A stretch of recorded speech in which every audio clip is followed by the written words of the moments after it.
You today. Come on in, come on in. Your show will go live in 5 seconds. 4, 3, 2, 1. Love Talk Radio.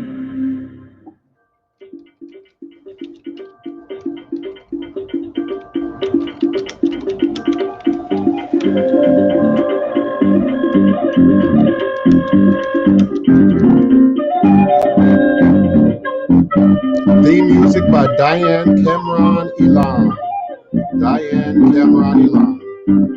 Come back home to Africa.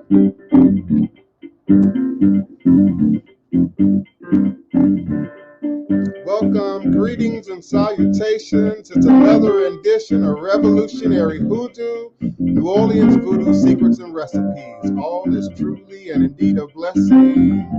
If you can just see beyond the veils, come on in. Welcome, welcome from wherever you are in the world. We gratefully appreciate you. Come on in, Democratic Republic of Congo. Come on in, Niger. Come on in, Cameroon, Nigeria. Come on in, Ghana.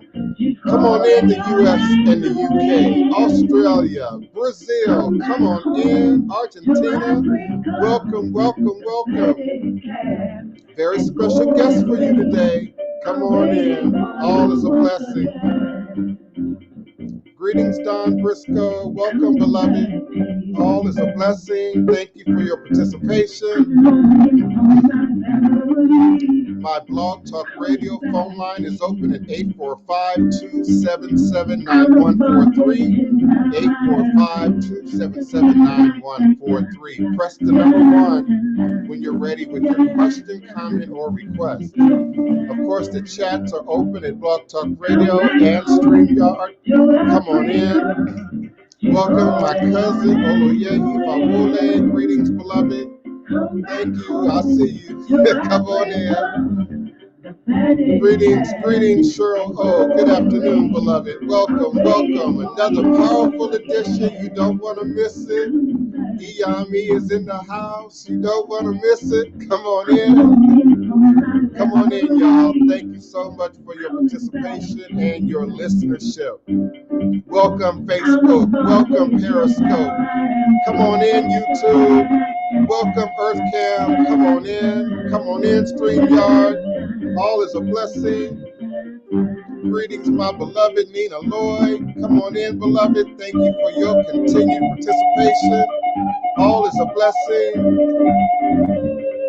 Greetings and salutations, one and all. Welcome, welcome. I'm excited about today's show. Come on, goddesses, queens, kings, come on in. My gods, come on in. Very special guest for you today. Come on in. All is a blessing.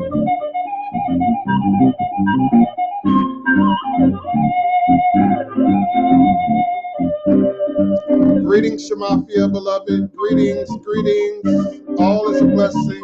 Yes. Alafia. Bawoni. I just had a delivery from Instacart from a young Yoruba brother. Might I say he was just a little surprised. Yes, and grateful. Thank you all. Come on in. Come on in. Greetings, greetings. The power of Iyami is in the house. Goddess is in the house. The queen is in the house. Come on in.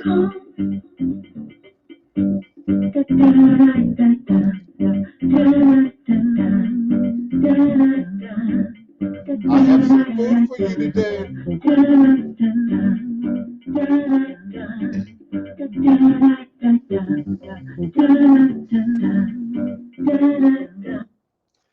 Divine, all blessed greetings and salutations. You are now sitting live again with the Divine Prince, Pan-African spiritualist, practitioner, author, and advisor, Elogun Oloye Hoodoo Obeya Bokur.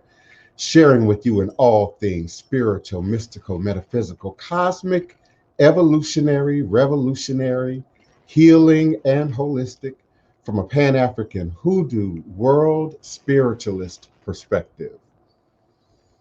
Understanding that all is truly and indeed a blessing if you can just see beyond the veils, for it is all just an illusion and a test in one of the greatest divine mysteries of this life cycle. This is my constant prayer, my mantra, affirmation, reverberation. It is my reiteration, and it is my ever-living reality. It is crucial to the very foundation of my inner standing, my teaching, my walk, my work, my demonstration along this divine, all blessed life path and journey. All is a blessing indeed is the very foundation of where I begin, where I crystallize and realize all my endeavors, understanding that I and I alone create and co-create my divine destiny, and I alone create and co-create my divine, all blessed reality. And so it is. Ashe.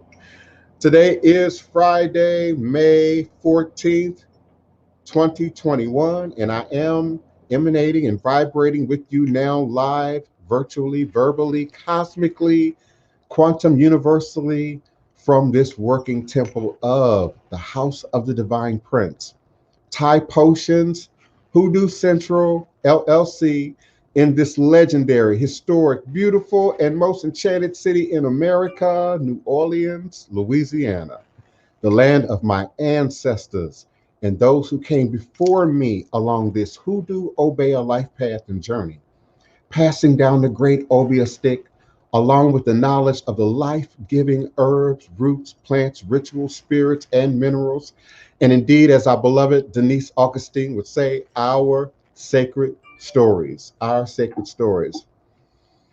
I'm always grateful and humble and, of course, honored to be in this place, in this shared sacred space with you each and every weekday, but most likely Monday, Wednesday, and Friday at high noon U.S. Central Standard Time here in New Orleans, Louisiana. And of course, whatever time it might be from wherever you're listening in the world. For my special guests and for my new listeners, indeed, this is an international program. We are listened to and in some case viewed from all over the world. So I'm always humbled and honored and appreciative by the ancestors and the Most High to give me charge and responsibility to share and bring light and love and truth and healing to you each and every day at high noon. And of course, I'm always grateful for my very special co-host. First, my cousin, Oloye, Ifawole, Oladeji, Ifatande. Welcome, beloved, for being here with us again. I want you to introduce yourself as you always do, give us a message, and then I'll have you introduce our very special guest to the show. Sure. Well, again, I always greet you all. Alafia, Abodo Aboya, Boshise. Blessings to each and every one of you. I give honor today as we open up the show. So we'll open up the show today with a prayer to Eshu so that he'll clear the ways for us, open up our good doors, roads, and paths. So, Iba Sheba Eshu. Eshu Adara. Eshu Lalo Agirioku. According to the Ita, Ajo Langa Langa Lado, Aden Lanja Lanja Lado. Ode be a jade mole, a jade niataro bara LF. Tofi deo momo. Oro Eshu. Toto Kone, Afe Ere. Ishumasemio, Omo Ilomila Nicolose, Paador Subida, not a daughter Sodisiwa. Ashe. Baba Eshu, we ask that you please open up all of our good doors, roads, and paths, and all the good doors, roads, and paths of those who we love, and close the doors, roads, and paths of those who will seek to harm us, or those who we love. Ashe. Ashe. Ashe. So we have a special guest today, as she is a wonderful, wonderful person and a practitioner of many different alternative methods of healing, from massage therapy to dealing with people with diet. She also does coaching, helping people on a coaching level. And there's many other things that I'm going to have her to share with you as well today. And so it is a honor to introduce her to some and present to others. Queen Abenu. She is from Texas. She's in Texas at this time, by Dallas.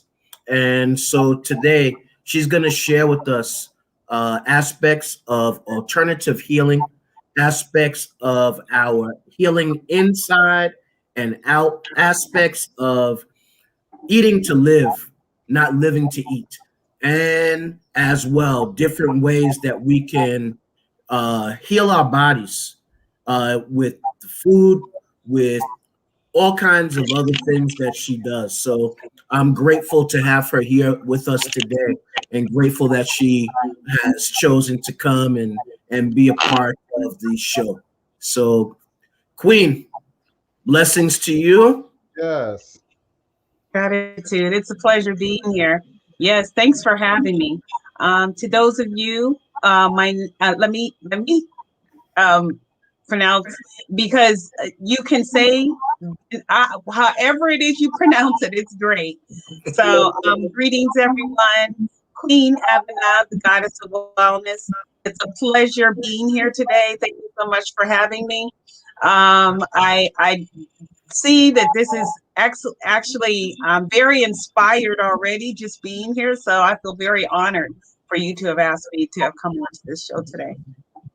We're definitely honored to have you here. I must say, other than my mother, of course, Queen Abenu is probably one of the most beautiful women I have ever seen in my life. I received that. Radiant and just bright and just full of all of that good Iyami energy, that goddess energy. And I'm honored to have you be here and to share my platform with your information. Please feel free to talk at leisure. Don't worry about the time other than when you have to go. But speak at leisure. We're going to get our audience to participate and ask questions. We might even have some phone calls come in during the show. But please share what spirit and ancestors would have you to bring for us today. Most definitely. Thank you. I received that. Much gratitude. So, Queen, tell them about a little bit about you, like your history and what you shared with me about, the things that helped you to get to where you are today. So that would be my pleasure. So I've been working in this industry now for over 20 years. And during the course of this time, one of the things that I really want to help people to understand is that in our lives, most of us, each and every one of us, we are here. Each and every one of you are here on purpose. I want you to receive this right from the door. I don't care where you are walking on this parallel, whatever dimension you're walking on, I want you to know it is on purpose.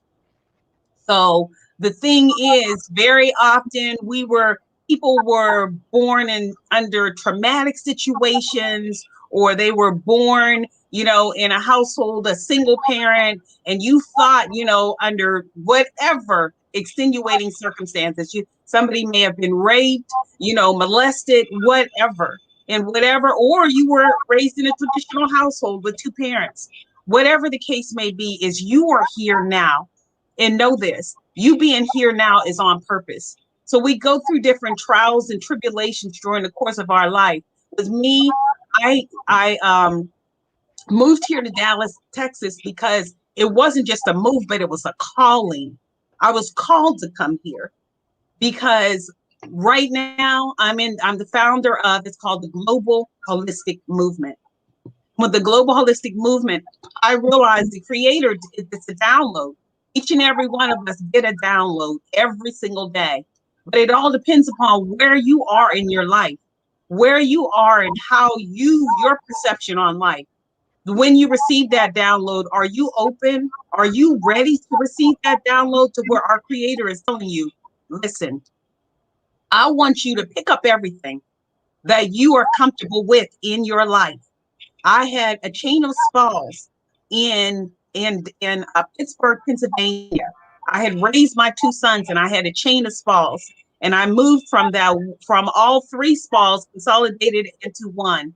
And I had already built my plan of action of, okay, I now have my main spa. People can come to my sanctuary. I don't think of it just as a spa, but a sanctuary where people can come to for healing, therapeutic massages, facials, detox treatments, nutritional counseling, life and wellness coaching.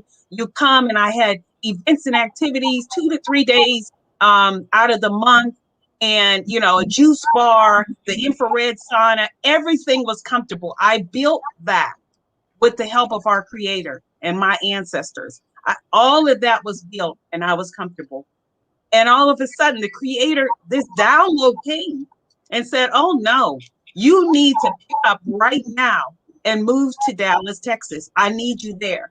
So whatever it is that I had, I gave a lot of things away, and I donated a lot of things. I sold some things, but I think I gave more than that. I had a big, beautiful home, comfortable.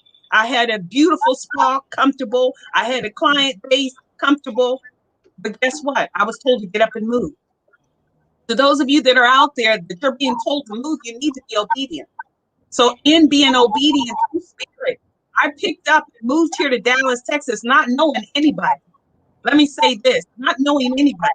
But I guarantee you, when that is in your calling and you are meant to move, then you are going to get up and move.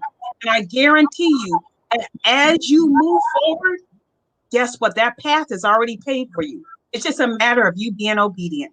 And that's exactly what I was, is being obedient. So from the first week that I moved in, I had 6 clients.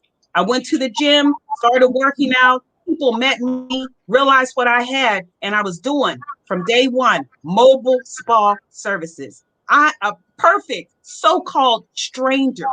Guess what? None of us are strangers. We are all, if we come together and unify the way we should, we are brothers and sisters. We have the same Creator. So during the course of this time, from day one, I have had client base. I've had food on the table. I've had a roof over my head. Our Creator has provided for me. And then the test came 2 years after being here. Just 2 years, not knowing anybody. 2 years after being here, everything that I brought here, the few things I did bring here, Queen's favorite things, my apartment burned. My townhouse that I lived in, that I had made comfortable after 2 years, burned. I thought everything was gone, but guess what? Sometimes you have to lose everything in order to gain everything. Because you know what? I didn't lose everything. I still had my mind. I still have my gift. Our Creator gave us all gifts and talents. I still had that. Each and every one of you has a gift. You have a talent. You are skilled. It's just about cultivating that. Sometimes we need somebody to bring that out in you. This is what I do as a life and wellness coach. It's not enough about telling you a good nutrition plan. You got to start with that mind. You got to start in your mind, working on that mind. Discipline and being obedient. You can move forward in your life. All things. The sky is the limit. It's what you say. It's what your perspective is on life. Today, if you don't hear anything else I said about my story, if you don't hear anything else, let me tell you something. You need to definitely be disciplined and be obedient to Spirit. Shut all that outside noise out. There's a lot of noise. There's a lot of noise. People constantly talking in your ear. They don't know you. They didn't create you. You know you. Get to know you. Don't expect somebody else to love you if you don't love yourself. That's what it's all about. Taking that time out to find out your purpose and your calling. You have a calling on you. I don't care what place you are in your life right now. You have a calling that is on you. And it's a matter of you being obedient so that you can walk in that calling. And I'm going to tell you, the riches are there. We think riches are in monetary. That's what we've been conditioned to think, is that, okay, how much money do I have in the bank? What kind of car do I drive? How big is my house? That's not riches. That's not wealth. Your wealth is in your health. That's where your wealth is in your health. If you don't have your health, you don't have anything. Realize that. We've got to start reconditioning our mind to understanding and value our temple. This body we have here is a temple. And if you start speaking that to yourself, this is my temple. Anything before you put it in your mouth, the people that you have that are surrounding you, that is what is important, is knowing and understanding. Wait a minute. How do I feel when I'm there in the presence of these people? How do I feel? Do they make me feel good? How do they make me feel? Do they make me feel happy? Do they make me feel sad? Are they drawing my energy? All of this is a part of what we need. Let's sit up. If you're not realizing that that is your food too, the people that you have around you, and you surround yourself with, the music you have, pouring into your body and into your system, all of this is a makeup of you. So let me finish my story. My story is going to be ongoing. But in this journey and in this life, did I drop one tear or any tears during the course of me, everything burning down? No, I just kept it moving. Okay, I guess you needed me to move out of the way. And let me tell you something. As that platform was set for me, I continued to walk in it. I never dropped a tear one day.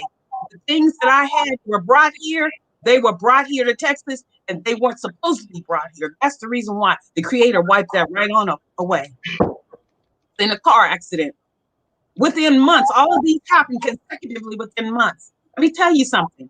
These challenges that you have, challenges are coming daily, weekly, monthly. And are you prepared for this test?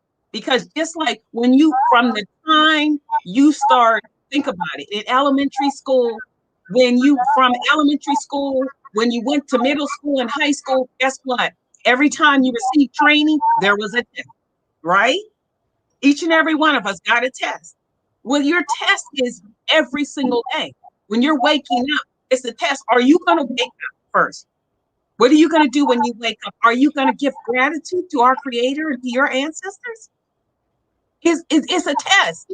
Now, once you did that, now are you going to wake up and what can you do to give others instead of it just being about you? It's not about you. It's about others. About what you can do with your gift and your talent to give to others. That's what it's all about. Yes, that's why you have your gifts. That's why you have your talents. So during the course of this whole journey, whether I had the fire, the car accident that was supposed to take me out of here, but guess what? No medication. I'm able to walk and talk. I'm not paralyzed. I had bulging disc in my neck and dislocated my back. But guess what? I'm still walking and talking, and I can pour into you today. I can be a witness to you today. Hoping my story is bringing some impact to you. Well, I'm hoping that it is. I'd love to get some feedback. Can I get a whoo? Can I get something? Yeah. Love you, sister. But, the thing I'm saying is, listen, I just hope that each and every one of you realize that you do have value and that you are loved, and your love starts at home from the inside out. So let's start exercising that on a daily, weekly, monthly basis. Let's start looking at what we're eating. Let's start looking at who we have around us. Let's start looking at how we are thinking about ourselves and what we're putting out in the universe. All of this is important. each and every piece of this is important. And no matter what happens during the course of your life, learn how to embrace it and walk in it. And then this is the question I want you to ask yourself. When something happens that you are uncomfortable with, ask yourself this question. What is it that our Creator is trying to tell me through this? What are you trying to tell me? Because you know, I'm you know, you may not be ready. Just ask the question. And I guarantee you, wait on that answer. Just wait on it, because it's coming. That's for real. That's real. Ashe. I resonate with everything that you had to say. And I want to be mindful that, you know, it's not just what's out here, but it's what we're taking in. And sometimes we over focus on just one aspect of what we're taking in. Oh, well, I don't, you know, listen to certain kind of music, but I eat whatever I want. You know, oh, I'm a strict vegetarian, but you're taking men and partners and women into your body, you know, that might not be helpful for you, might not be healthy for you, may not add to your overall sense of wellness and stability. So I resonate absolutely with your story. Many of my audience knows I was a 14-year-old runaway, you know, on the street. I was marked to be a statistic in this country. But the ancestors had another vision for me that I didn't even have for myself at the time. The Most High had another vision for me that I didn't even have for myself at that time. And yes, the elders who I encountered also had another vision for me that I did not see at the time. So it's important that we sit at the feet of elders, that we sit at the feet of our great mothers, that we sit at the feet of our great fathers, and not only listen and internalize their wisdom, but then act upon it, put it into action. And sometimes young people say, well, I can't respect, you know, an elder who ain't living right. Well, there's a message in every elder. You know, I had many elders, may they rest now, in a room that had diabetes, that had heart problems, that ate whatever they want, that drank whatever they want, that smoked whatever they want. So there was a valuable lesson in watching that and knowing what not to do, what not to become, what not to internalize. I think sometimes doing the work, we call that shadow work nowadays, it's difficult because it does require people looking at their pain, their hurt, their tragedy, you know, where they feel incomplete, because this is really at the foundation of why we eat the way we do, why we live the way we do, how we treat ourselves and our body temple as God and as goddesses. So I ask of the audience, please, to share your story, plug in those webcams, don't be shy.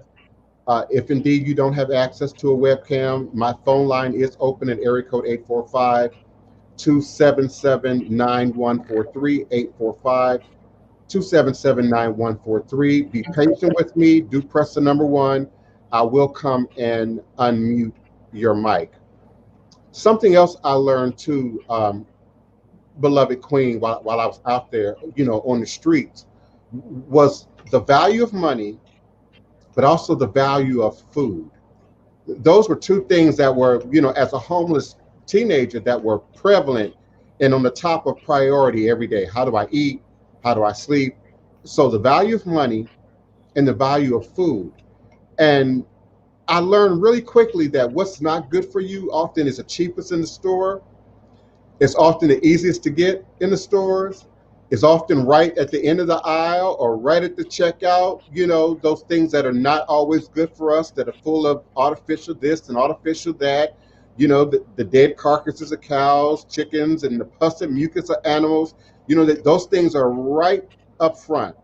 But when you start changing how you view your body temple, and then those offerings that we're taking into the body temple, you find that what's most healthy, what's most holistic, you know, what's most wholesome, what's most good for you, takes a little work and takes a little study and research. You know, it's always way in the back or at the lower bottom shelf, you know, or hidden behind some less attractive packaging. And so my mom, who's often in our audience, Evangelist Savage, you know, taught us at a very young age how to not only read labels, but to understand what that was that we were reading. And if it has more letters in it than you can comprehend, it's probably not good for you. If you can't pronounce it, it's probably not good for you.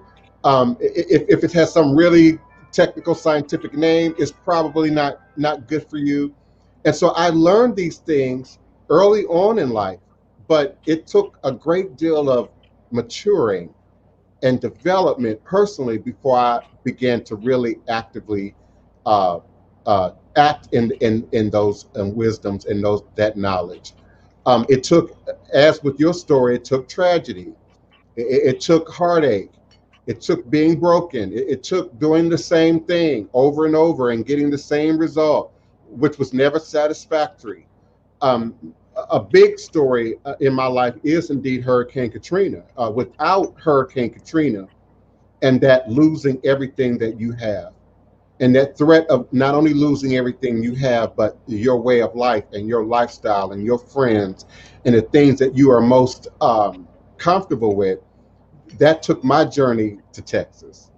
Now, I applaud your story, but Texas wasn't good for me. Oh no. Dallas wasn't good for me. I felt like I was in a foreign country.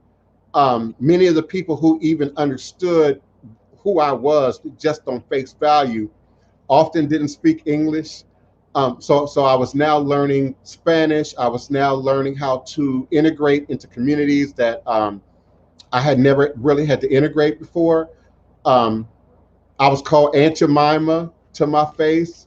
I was called a nigga to my face in a McDonald's while eating with two of my white neighbors who were questioned as to why they were riding around with this nigga in their car. So Dallas, I'm not gonna say Texas, Dallas was not good for me in that way. But the 11 months that I stayed there, as with your story, it really forced me to rebuild who I was, to redefine who I was, to get clear in here.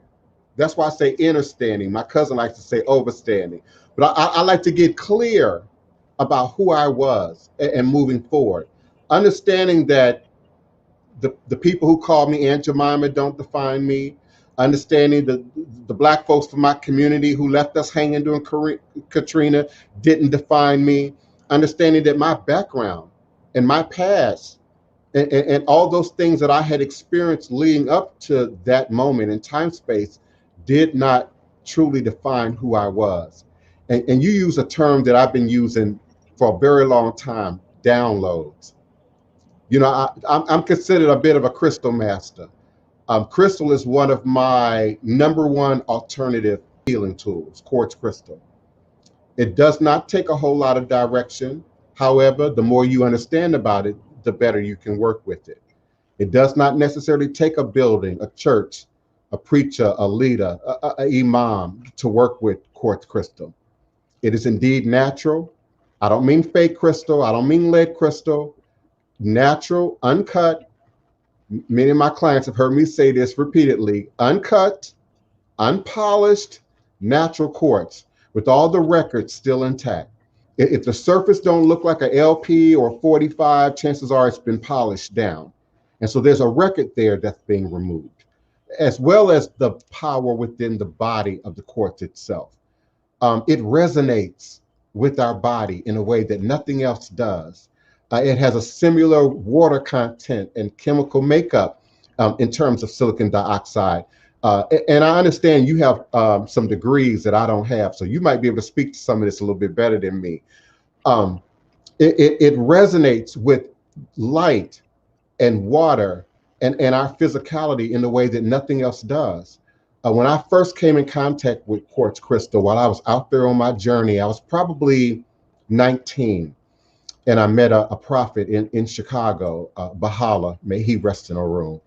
And he taught me about resonance and vibration and light and quartz and what many of those mystery scriptures in the Bible meant, you know, where two or more are gathered in my name, I shall be in the midst of him.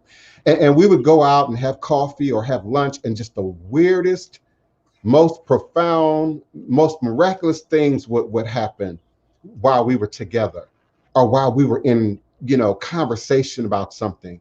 And so I learned that power of amplification and vibration that Quartz Crystal can do, that ability to bring focus and light to our shadow and to our darkness in a way that nothing else really does. I also describe it as, you know, we take minerals and we take vitamins internally, hopefully from our fruits and vegetables and in our foods, so that it can nourish our body. And we don't have to tell it where exactly to go. We don't have to tell it what part of the body needs what. You know, nature has already worked that in. Well, your quartz crystal and your rose quartz and your pink salt, all of that is what is in often these commercialized products. Ground down rocks, ground down fish parts, ground down things from within nature that contain these minerals, these vitamins. And so the quartz is able to sort of allow us to take that from the outside in, to absorb that into our body, into our spirit. So I love this topic. Quartz is just one alternative form of healing that I utilize: sound, vibration, singing bowls, nature, you know, getting out in nature, getting out in the dirt, getting out in the lake, getting out in the river, getting out in the ocean, getting out in the swamps sometimes, you know, and really reconnecting with nature. We've lost touch with nature in Western commercialized, industrialized, you know, culture. Many kids don't even know where their food really come from, you know, and some things our children probably would not eat, you know, if we put that food item right next to where it comes from, you know, and then teach them how it's made and how it's processed. We live often in these buildings with no windows. Some of you, I don't, but some of you live in these more modern buildings with only AC and no ability to bring in fresh air. Working in office buildings for 8, 10, 12 hours a day, and are going against the natural rhythm of nature. Many of us are vitamin D deficient because you all don't get any sunlight. You all don't spend any time out, you know, with the goddess, with the Otun that's presenting us light rays of energy and vitamin D and other powerful things. So I am honored to have you here. I'm grateful for your story. I'm grateful for your story. And I'm appreciative that you took the time out of your day to be with us as long as you will, to sort of share more of your story, but also what you do and how we now teach this to a modern society that really believes it can be done in a pill. It can be done overnight. It can be done with some quick fix. How do we then teach this in a way that people are able to absorb it against all the background noise that you described? So that's an excellent question, and that's really where we as a collective are going with the global holistic movement. So I am the founder of the global holistic movement, and one of the things that we have a tendency of looking at is we look at life in a one-dimensional way, where it's okay. You know, and this really, I'm going to go back to saying that we should have learned this stuff when we were first born to this world. Some things that we should have learned. You know, when we were conceived in our mother's stomach, there's some things that we should have learned. And where I know that you've gone off, Prince, into an area where you were talking about reading labels and going into the grocery store and knowing about whether or not you want to have, you know, reading the labels and trying to decide whether or not You want to have just eat anything versus deciding whether or not you're going to eat something healthy. And the thing I'm saying is, let's take a moment, go back, and let's take a moment to think about our ancestors and think about how things happen over over the course of time. Let's just take a time out. There was a day and time that we didn't have grocery stores. And actually, it's that same way when you go to the continent. Trust me, when you go to the continent, we are eating off the land. And see, we're here in the States. We are now here in the States, and we've become conditioned in a way that let's go to the grocery store. When right now we should be if you don't have a big, beautiful home or your own home, you can use a planter. We should be potting. What we have to do is we have to aggressively control of our own lives. Okay. It's not that serious. It's not even, you don't have to worry about reading the labels when you're growing some stuff in your own yard. You see what I'm saying? When you are planting your own herbs, your own fresh vegetables, your own fruits. We are here in Texas. We are here in the South. In the South, you can grow this stuff. So let's start, whether it's in the South, wherever it is you are, take control of your life. Stop waiting for the system, which that's exactly what it is.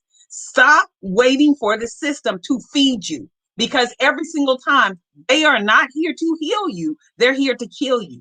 Your food should be your medicine. Think about it. Your food should be your medicine. So when you are thinking about, boy, when I go in the grocery store, okay, you don't have to read the ingredients on an apple, an orange, some broccoli. You see what I'm saying? You don't have to read the ingredients on this. Some celery. These are all fresh fruits and vegetables. Go to the produce section. Forget about that crap that they have on these other sides of the store.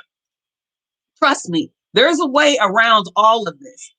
Everybody's not going to be in a place where they're going to say, I'm going to take the time out to read a label. Okay. But I'm going to tell you, no labels are necessary. Get those fresh fruits and vegetables. Let's start thinking about eating healthy by eating healthy salads. Let's start looking at our snacks and what the alternatives are, which is you can get a carrot. You can get an apple. An apple a day helps keep the doctor away. We're talking about laxatives and all this other stuff. Start eating an apple. I guarantee you that will transform that whole system. It's very fibrous, and you start eating that apple a day. It's good for your teeth. It's good for your system. If that will be your natural laxative, it's good for your digestive system. You know what I mean? Other thing, I have Queen Ginger tea here in Dallas, Texas. Product that's been out again. I mean, this has been a platform for me to move forward. But I'm going to tell you something about Gingerroot. When we talk about healing the body, yeah, plant your garden. The garden is fantastic. Thank you, Ebony. That's what I'm talking about. Make your own choice to say, my body is my temple. I respect my temple, and I am so much worth it. I'm worth it. You have to set a precedence in your life and your children's life, that's true, of what it is you want to do. You know what I mean? And so when you could take something like Gingerroot, like I mentioned previously, Gingerroot, I make Queen Ginger tea. It's the best-selling ginger tea here in Dallas, Texas. It's been voted the best-selling ginger tea. Let me mention this. I took some Gingerroot, lemon, and honey. Excellent. No, not eating healthy. You got to eat. But the thing I'm saying is, it's a matter of saying, let me get something that when I talk about your food is your medicine, let me mention this. Gingerroot. Gingerroot is great for healing your body naturally. You're dealing with digestion problems. You need to realign your digestive system. We're talking about getting to the root of the problem, okay? Not putting a Band-Aid on it. I'm going to go back to Gingerroot. If you didn't have something to juice it or boil it, you can take some Gingerroot, cut that off, and eat it, every single day. It's going to start realigning your digestive system. It's going to start healing your body from the inside out. Prostate. men that are dealing with prostate issues. You don't have to go out here and take what they're trying to give you at the doctor's office. Start eating Gingerroot. Okay. You want to lose weight? You need an appetite suppressant. You need something to energize you instead of going out to get that power drink. Get you some Gingerroot. See what I'm saying? This is all, you know, you want to lower your blood pressure. You're dealing with blood pressure. You're dealing with diabetes. You know, all of these things. You want to take all this over-the-counter medicine. Let's see. Let me read labels. Don't read a label. I'm going to tell you this. Go to the produce department and get your phone out. Use your phone for everything else. Get your phone out. You want to get your phone out? Get your phone out. Put it in there. And what does it say?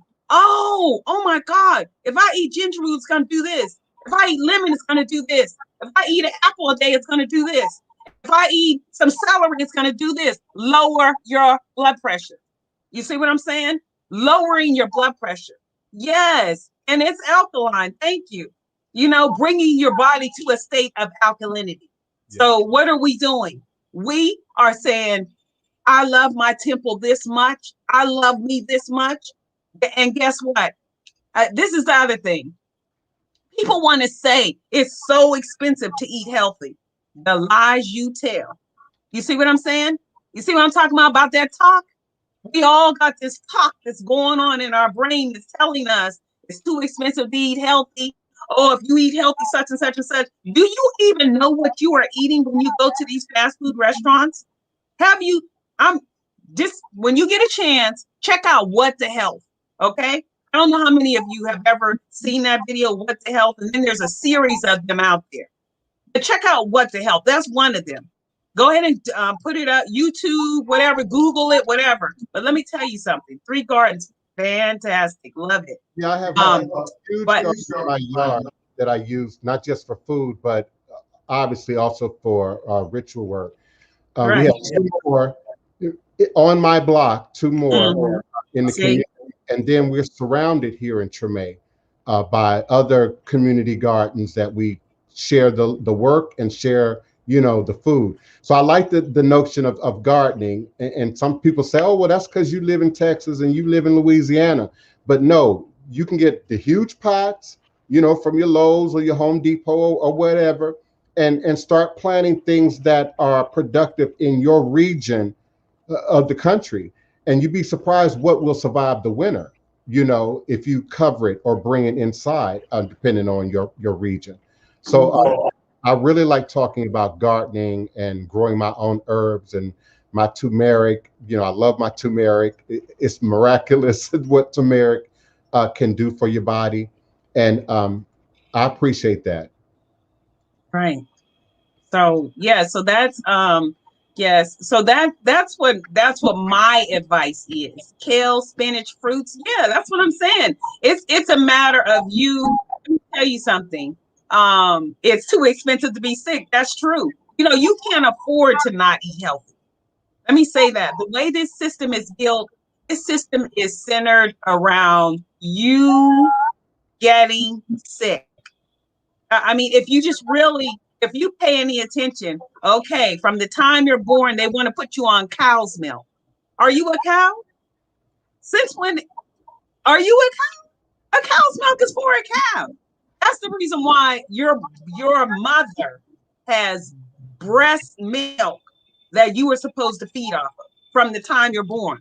From the time you're born, they want to give you, you know, the shots, these vaccines, okay? From the time you're born, all of this stuff, you are coming into a world where they are conditioning you to rely upon the system.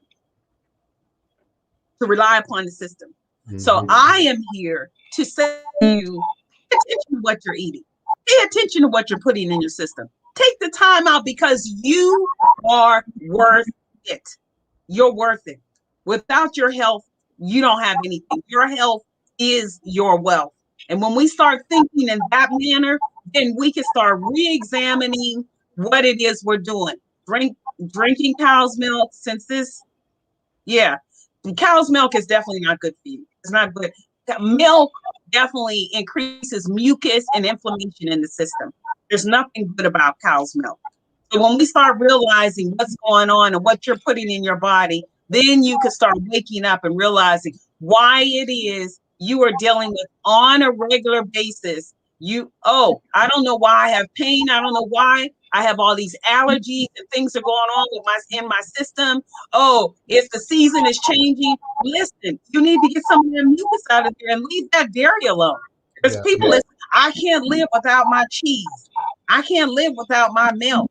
Yes, you can actually, you are going to be not living if you continue to live in that way. You know what I mean? No, you can't live. You've already put that out in the universe. No, you're not going to live. You won't live a good quality life. Yeah. So, but it's not holding back on nutrition. You can get your nutrition through vegetables. You can get just as much vitamin C and vitamin D through your oranges and apples and pineapples and, broccoli, bok choy, just start looking at it. Kale, all of your different leaves and stuff. And then you have your dandelion, your dandy root, all these different basils and herbs. I mean, come on now. Let's start paying attention. Let's wake up. I say, wake up. That's what I'm here to say. Let's wake up. If I were there, I would shake you a little bit and say, listen, this system, they have conditioned you. You've been conditioned. Understand that. You are in this matrix and they have conditioned you. And it's up to you to say, oh, you said, Queen Abenu said, oh, okay. All right. Yeah. Yeah. So the thing I'm saying is, it's all about, this is a wake-up call today. To those of you that aren't conscious of what it is you're putting in your system, understand this. If it's not something that is feeding you, then it's killing you. Yes, it is. It is insane inside. And that's part of the plan, to either keep you a slave or make you lose your mind and become a zombie. Right. That's exactly really the plan. Even to die, is expensive to bury people. So to keep people sick and keep people codependent on pills and medication and the pharmaceutical industry, that's the ultimate goal of people who are in high, wealthy positions in the world, who are pushing this fake artificial food, in our face. I had the pleasure of meeting Adama from Georgia, if you're familiar with her, back in the early 90s, and she was talking holistic, and she would ask, the first question she would ask is, are you vegan? Are you vegetarian? What are you eating? What are you taking in your body? So I'm grateful to have had, throughout the course of my life, elders and older folk who knew better, who came to know better, who then passed that information down. And as I said before, like many of us, I ate what I wanted, in my 20s. I kind of waned off of it, as I came into a mature place in my life, in my 30s, and really began to value myself, understand what my purpose is. It's hard for you to understand your destiny, have your destiny read by my cousin, Oloye, Ifawole, and then treat your body as if you're still confused about why you're here and what your purpose and your destiny is. Anthony X, fasting is good occasionally, but I think often fasting is probably more helpful for people who are eating and have consumed so much nonsense and might need a detox, but even during a detox, you still want to drink water, drink herbal teas, eat light fruits and vegetables. You still want to sort of take something in. Not eating is just not healthy. Medically, I've learned that scientifically. Not eating is just like healthy. It's just not healthy. It is something that was sort of taught to us or introduced to us by those three main world religions, Judaism, Islam, Christianity. But I think at the foundation of that, it's about discipline. What both the Queen and my cousin said early in the show, learning discipline, learning not to eat what's not good for you. You don't need a fast or a diet. if you're listening to your body and you're listening to spirit and you're listening to nature, we don't need these sort of interventions, if you will. So I hear what you're saying. I used to fast in my younger years, but I've learned at my age and as I get older, fasting is really just not healthy. So I just need to mention that I'm not going to be able to stay on for the full 2 hours. I'm going to end up having to exit out. It's been a pleasure. It's been a pleasure being on the program today, today's program. I want to definitely mention to everyone how they could stay in contact with me. And that is, you're more than welcome. If you have your phones, you can get them out. You want to text My Health is Wealth, all caps, one word. Texting my, all caps, one word, My Health is Wealth, 22828. Yes. And that way you will continue to get emails, newsletters, helpful hints that will definitely start to transform that mind and give you words of encouragement. We also have every month, we have a 7 days to better health. We feature top-notch practitioners, healers, educators, and light workers that are working in the community. So definitely, you're more than welcome. If you text My Health as well, check out our website. We have an event coming up June 26th and June 27th. So you're more than welcome. I'd love to see you all at our festival. It's a 2-day festival here in Dallas, Texas. Check us out, www.holisticfestival.life. You're more than welcome to email me at queenabena@gmail.com. If you happen to be in Texas or you're interested in finding out more about Queen's Ginger Tea, you can definitely, again, email me at queenabenu, QUEENABENU @gmail.com. So I would be glad to have you as my client as well. If you're interested in some life and wellness coaching, I do it virtually, and I also do it in person. So, if you're interested in that, I am here. Thank you so much for having me today on today's program. I want to definitely leave you with, and if we could all, I don't know if you have a pencil and paper, but I want to definitely leave you with some positive affirmations that you are able to say to yourself every day, because positive affirmations is everything. We need to be in a place, in a space where when we wake every morning, we need to speak to ourselves and speak to our spirit. Whatever you're putting out into the universe, you are feeding your spirit with this. So I'm just going to give you a couple positive affirmations to leave with. Okay?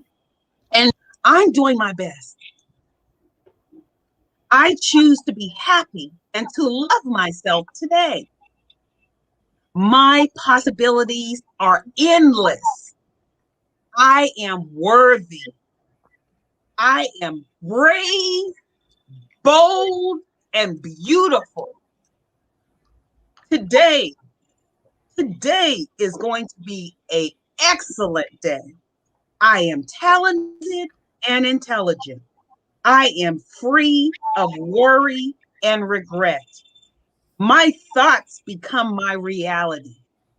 I am in love with myself and my body. I am proud of myself. I am becoming more confident every day. I believe in myself. I will not worry about things I cannot control. I will be kind to myself and others today. I love myself, and I am grateful for all that I have. Start each day with gratitude, peace, love, and light. Queen Abenu, it's been a pleasure. Thank you so much. Much gratitude for having me. Thank you. Thank you.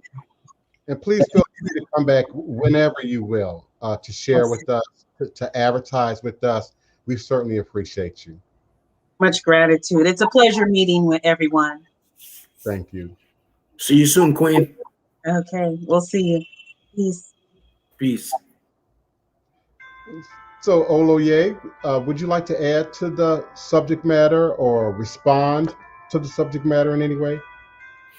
The one thing that I will say about fasting, I myself try to do intermittent fasting, where I usually am eating kind of like one good meal a day, and then another time I might, eat some fruit. You guys see me sipping on some lemon ginger tea with some honey in it. But I try. We have to look inside of different facets and perspectives. In Ifa, it also speaks about in taboos for us, particular things to eat and not to eat that might not be in alignment with our best health. So you'll find that when maybe you go through a particular reading, it might say you shouldn't eat this for a good period of time, maybe 30 days, maybe it's a taboo that has to last for an extended period of time, and some that last for a lifetime. So in the Odus, it will say it's not good to eat this. This is not in good alignment with your consonants. So you need to leave these things alone. The other part about it, especially when you go and you're dealing with specific Orisha, there's certain things sometimes that you should not be eating if you're going to be in alignment with Orisha. If you're doing like seed deity, like Olokun or Oshun, or even Yemoya and even Oya, they each might say to step away from seafood or aspects of seafood. If you're dealing with another Orisha, it will tell you to stay away from this.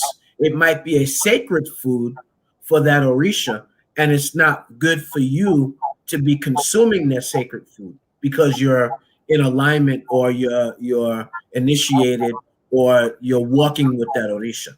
So different Orisha have different things that will help you as well within the tradition to continue good health. So that's just another point of view or perspective that adds along with what Queen has shared with you. Queen is very humble. Queen has a tremendous amount of other information and knowledge that she shares and that would benefit many of us. So, we have to look at, and we talked about before, when we equate what she said, we're talking about Ori.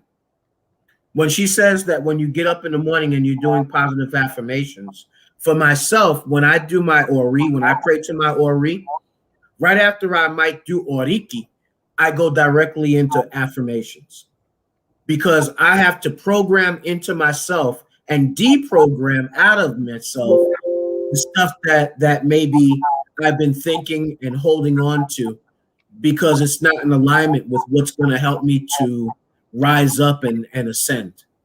So one way that we can look at it, if we're in the tradition, is to get up when we hold our Ori, we're doing our prayers, but then we're doing the positive affirmations as well as our prayers. So we're doubling up on what we're putting into our mind and into our thought to start off the day eating well, eating properly, receiving and intaking properly. So let's look at this from all facets. Holistic healing from all facets of life. Queen also does massage therapy. Queen also does, she does all kinds of other stuff. Ramon, you're here, so why don't you type in some of the other things that Queen does? You probably have a better idea than even I of all the aspects that she does. But we have to look at this at this healing now from a tremendously holistic perspective, even from a spiritual level of what we're taking in spiritually. What have we taken in spiritually before? And now what we're willing to take in spiritually now to better off our health in a spiritual level. Many of us have taken in these things or these beliefs that have left us in a place where we haven't been able to grow to our highest potential. And now we've come, and many of us have now come into the traditions, the African traditions, and some are still struggling because it's a struggle to change the diet, to change what we're thinking, to change how we're moving forward with our spiritual journey. So we just have to look at all of these aspects in terms of our overall healing and growth and expansion. And so I hope that everybody takes in what Queen has talked about, and that we add other components of our own journey so that we can all be healthy in all areas of life. Ashe. I want to respond, if I may, to Ebony Williams. Yeah, I experienced that as I grew and even as I mature. I can remember distinctly somewhere back in the early 90s, just not being able to eat a hamburger. The texture was different. The color was different. Of course, I learned later on that they were, pumping carbon dioxide into the meat to keep it red, among other things that are happening, in these industrialized farms and plants and harvesting centers. So having your appetite or your sense of taste change, I think is pretty normal. There are things, some people can eat peanut butter as a kid and then just can't as an adult. Some people might enjoy a grilled cheese as a child, but just can't fathom it, as adult. Some of us go beyond, a taste for pizza or some of these other, items that we have consumed over the years. So I think that's a natural part of the process. I think when I first read your comment, what about when your appetite constantly changes? My mind first went back to some of what Anthony X is speaking about, and sort of this idea of fasting.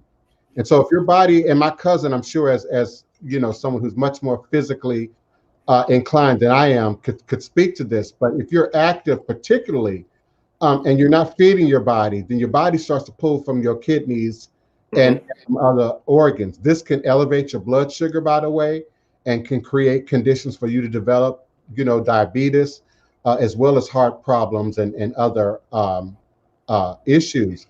So when I first read your statement, I was thinking, changing appetite might have something to do with how much protein you're getting and when you're actually eating that. For instance, the sister talked about salads, and many people think of a salad as being, lettuce and potato and tomatoes. Well, tomatoes are good, absolutely. Tomatoes, particularly, what do they call them? Heirloom tomatoes. Tomatoes we grow in our yards are really full of nutrients and vitamins. If you notice, some of the tomatoes you might get at the store seem really light in taste, don't have a lot of substance to them. And so again, if you can garden, create a gardening community, where you live, where you can grow different things and then share, that's very helpful. Lettuce, I stopped eating lettuce 20 years ago. There's really not a whole lot in lettuce other than just water. So if I'm going to eat a green, it is going to be kale, it's going to be spinach, it's going to be something with a little more depth of content within it. I'm sort of on the fence about arugula. I know it has some health benefits to it, but I really like the deeper leafy green vegetables. But then beyond that, there's a wide variety of vegetables and fruit and even nuts and grains that can be added to enhance your salad to ensure that you are getting more than just water, and a little bit of fiber, but some protein. So I like salads that have beans in them, you know, black beans, red beans in particular. They say the darker the berry, the sweeter the juice, the darker the bean, the more I'm likely to eat it, you know, and appreciate it. So sometimes your body is responding to what you're eating. For example, some people say, oh, well, I'm going to go on a diet and I'm going to exercise. And the first thing you do is just eliminate eating. That's not good. It's not good for losing weight. It's not good for building muscle tone. It's not good for having the energy, if you will, that you need to power your furnace, which is your body. Particularly if you're active, if you're working out, if you're moving about all day, you're running, you're jogging, you're playing, your body needs a certain degree of food in order to keep it moving smoothly. Again, the industrial complex has created protein drinks and protein bars and diet bars. And so, you know, I'll just take one of those as a substitute for a meal. But that's not entirely healthy either. If it's an emergency and you need a shortcut, perhaps. But most athletic individuals will tell you as soon as possible, they're going to eat something wholesome, hummus, oatmeal, beans. They're going to eat something, you know, with some substance to it. So just eating is just not eating, I should say, is not an answer unto itself. I think there are appropriate environments in which fasting can be applied. And even when we look at the Islamic culture, they only fast from sun up to sundown. They're going to have a healthy meal after dark to power their body and to give them the strength and energy that you need. One of the first places that lacks nutrients and lacks water is often the one place in our body that we can't immediately feel, and that's your brain. That's your brain. By the time you get that headache, you know, that heat stroke feeling, you way past the point of when you should have hydrated, when you should have ate, you know, some fruit, some vegetables, some yogurt. So our brains can't operate in a truly spiritual capacity if our body is polluted and we're not feeding it the proper nutrients and wellness that we need. Mm-hmm. I think that we also got to understand one of the things is I know that Oba used to tell me all the time because I actually have some of the health issues. I have prostate issues, and he used to tell me all the time, "Hey, you know, you got to make sure that you're eating," because I had a tendency of not eating because I didn't want the problems with the prostate to keep on bothering me. And it was actually doing the opposite by not eating or not taking in a lot of water and all of that, you know, I had to make sure that I was understanding from from that perspective, because he does a lot of other healing too. You know, he's been in the Chinese Tuina, which is like another form of the massage and all that. So we have to look at what is going to help our energy, our what we say our ashe. What's going to help us to make it stronger? What can we eat that's going to be that which is going to sustain us over the long haul and give us longevity?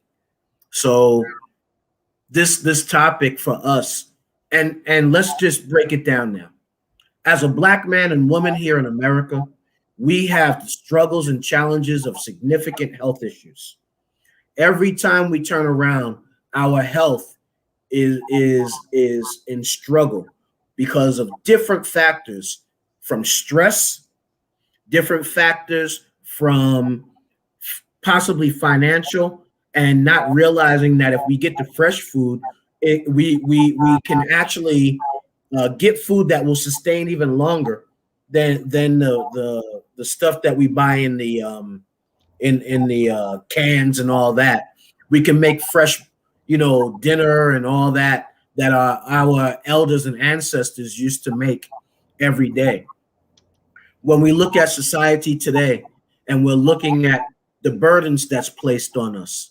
Some of us, we're struggling to figure out how we're going to survive in a time and place where so much is going on, where every time we're going out, I spoke about this before and I hold tight to it.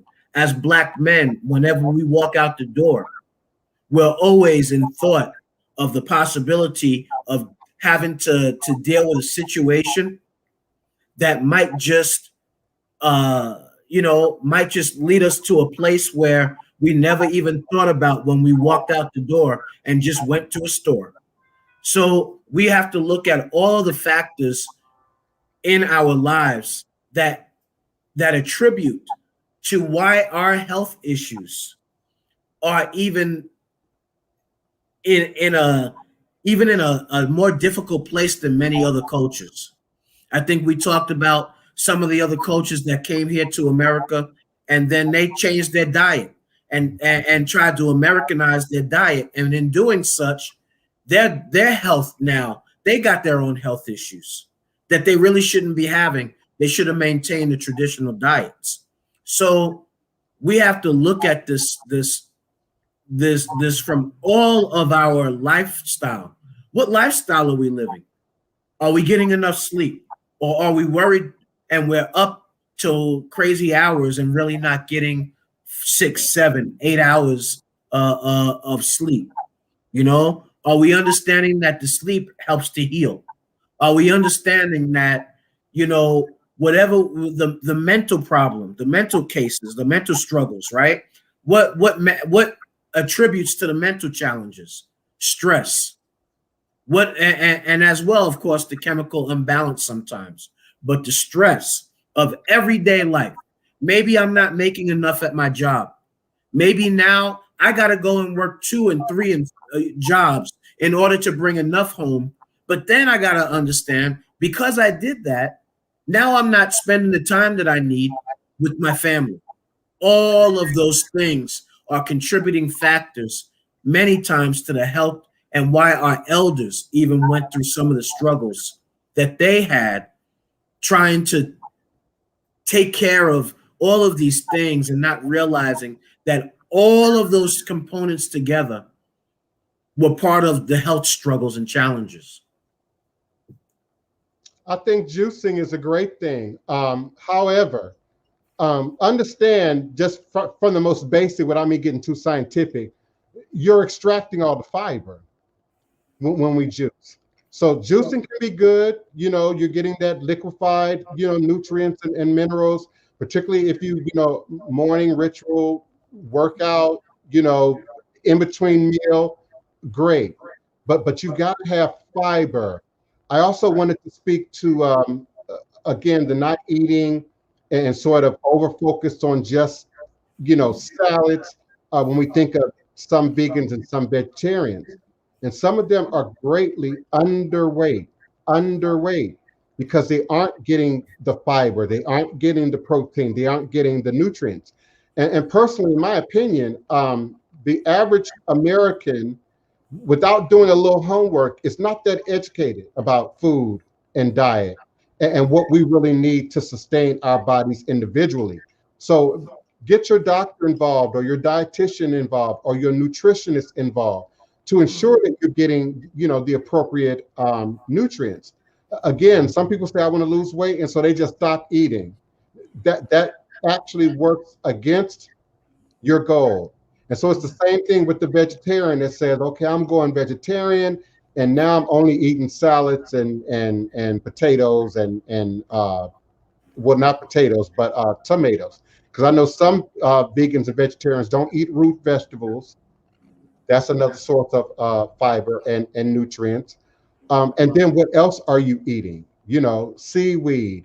There are many other products I'm sure both me and my cousin can mention now by name that would be greatly unfamiliar to a lot of people, who are in the audience. Spirulina. I learned what spirulina was in Atlanta back in the early 90s. And what that adds to our body and to our overall sense of wellness. So just like the mind, balance is critical to anything we do, including eating. including eating. So you tend to pick up some muscle. You tend to pick up some tone when you are eating properly and getting the right amount of nutrients and proteins and fiber.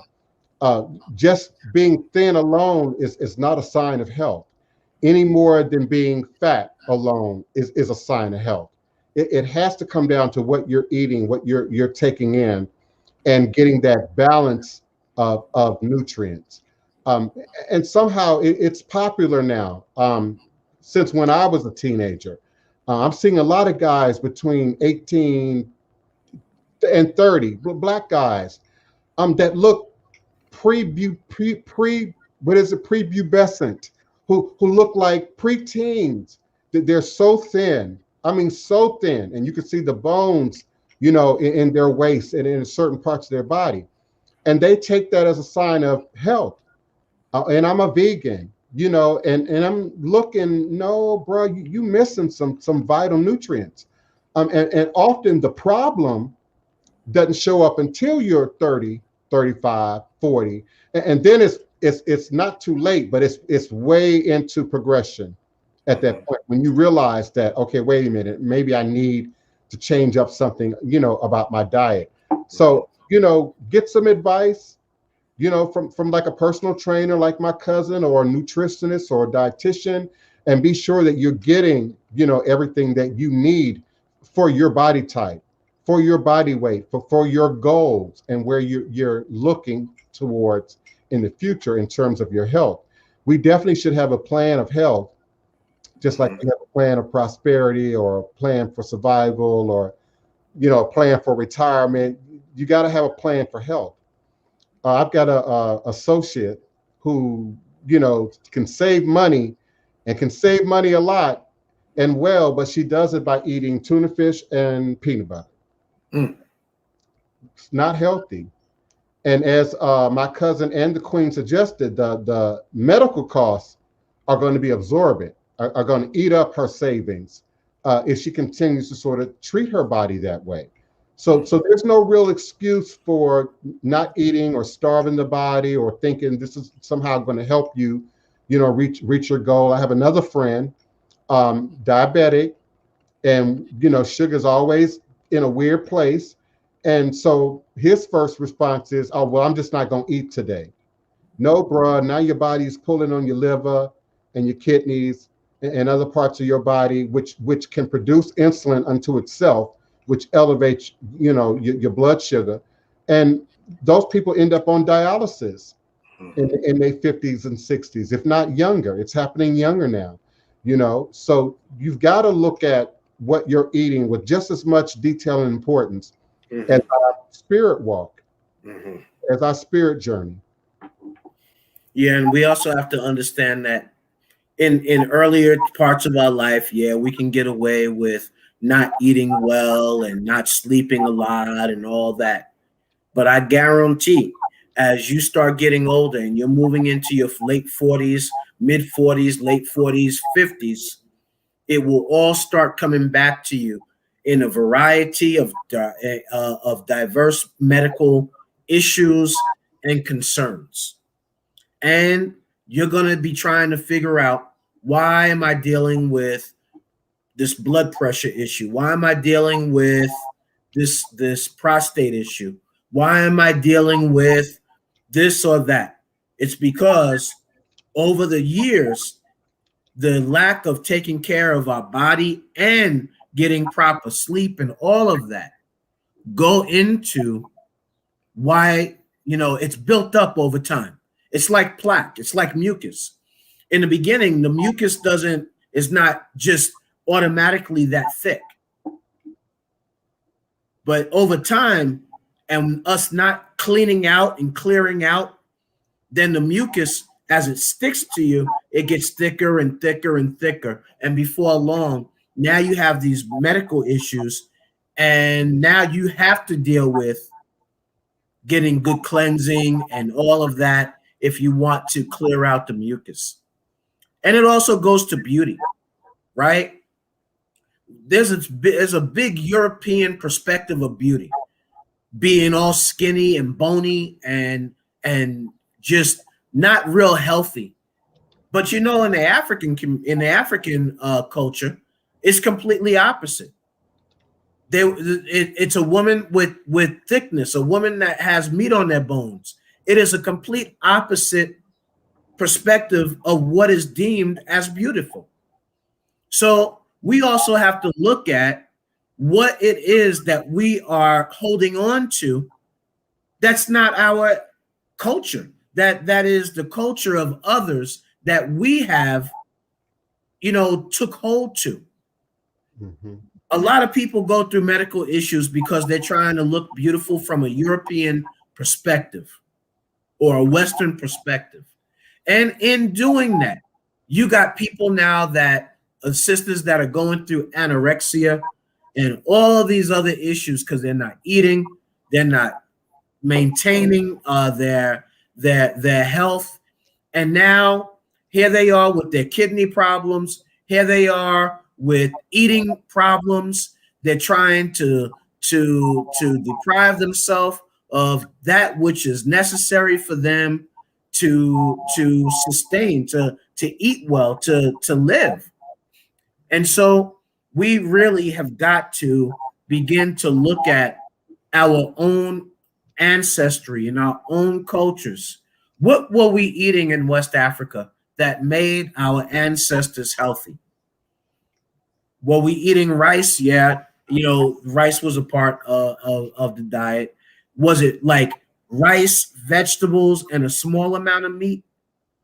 I don't think that we ever ate these big globs of meat, because even though we ate it and we barbecued and all of that stuff, we still were mindful of not being too heavy and eating too heavy because of all the work that we had to do.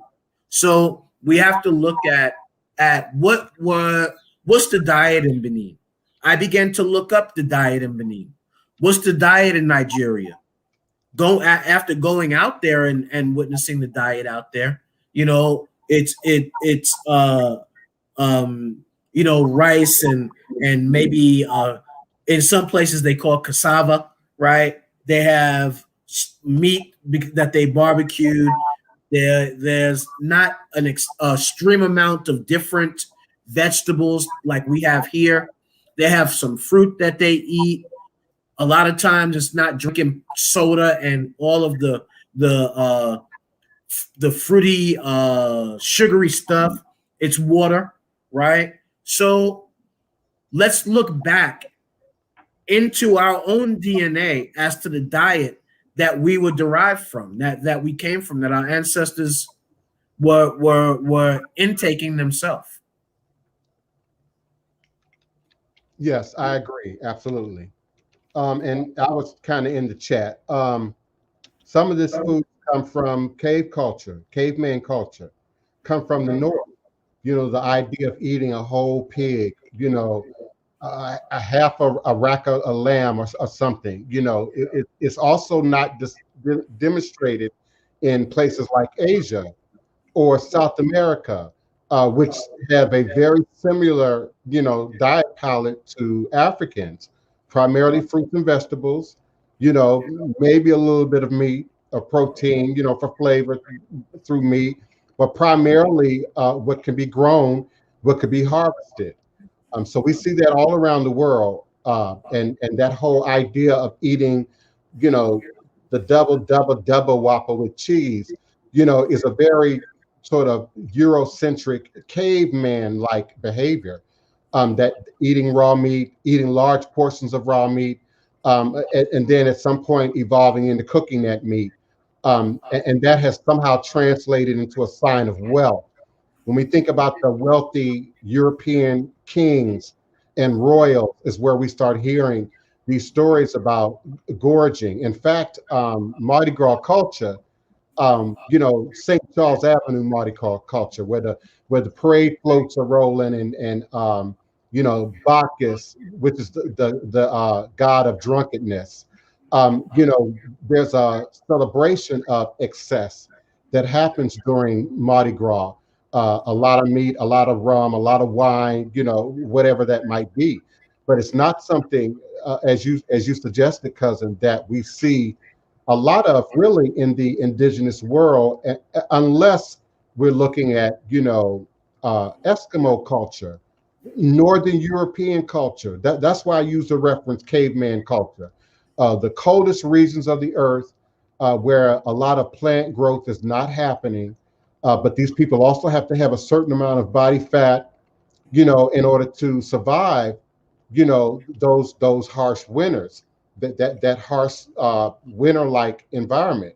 So the warmer the temperatures on the planet, the more you tend to see growth of produce, growth of fruits, vegetables, herbs, whatnot.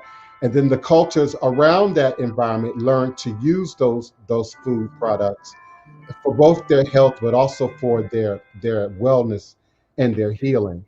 I want to greet the beloved Otun. Thank you so much for being with us, beloved, on screen. We certainly do appreciate you. Yes, I also had the privilege of meeting and working with Dr. Sebi back in the early 90s, which, as many of you can imagine, was a very powerful experience in learning about the power of foods, the power in healing within foods. But also, Dr. Sebi was very eloquent about the industrial complex and what was being used against us, what was being done to us by way of our foods.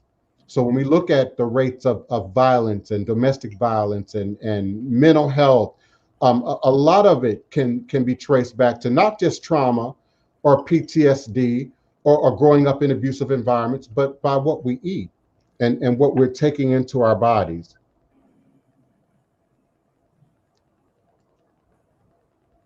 Otun, did you have something you want to share? Greetings again, everyone. I was still here. I was just in the chat. We were sitting here talking about food, so I started eating. I said, you know what, I ain't eat today. That made me feel bad. I went and made me a salad. I said, let me go eat. Because I hadn't even eaten. I was like, you know what? I'm hearing this for a reason. But I agree with everything today. It was absolutely powerful. I enjoyed listening and definitely learning, being inspired in ways I didn't even see until today. So I give thanks for being able to be in the midst and listen and learn and grow and receive all of the information that was shared. I too do, I guess they will, what Baba Oloye will call the intermittent fasting, where I don't do like the 3 meals a day. I may eat. It's not, I don't know. I don't do breakfast anymore. I'm just not, when I first wake up in the morning, I don't want to eat immediately. So I'll eat usually around noon, and then a couple of times more before, I would say 7, before 8 or 9 o'clock at night. And then that'll be it. But I don't do that all the time. So I've been improving that and listening to about the vegetables and the growing. I'm in my beginning stages, but I'm excited about it. Listen to me. You and I are the same about that, getting up, eating, and not feeling like eating. I developed diabetes because of that. You've got to eat. I'm told that you've got to eat within the first 90 minutes that you wake up. Even if it's some fruit, a bowl of oatmeal, because your body again will then start to pull those nutrients. And I've had other issues, and it's amazing that you said that, because going to one doctor and something was off, and when they did my blood, I was just told that my A1C was too high, and now that I'm knowing it's from not eating, it's just when I wake up that but I have plenty of fruit here. That's not an excuse.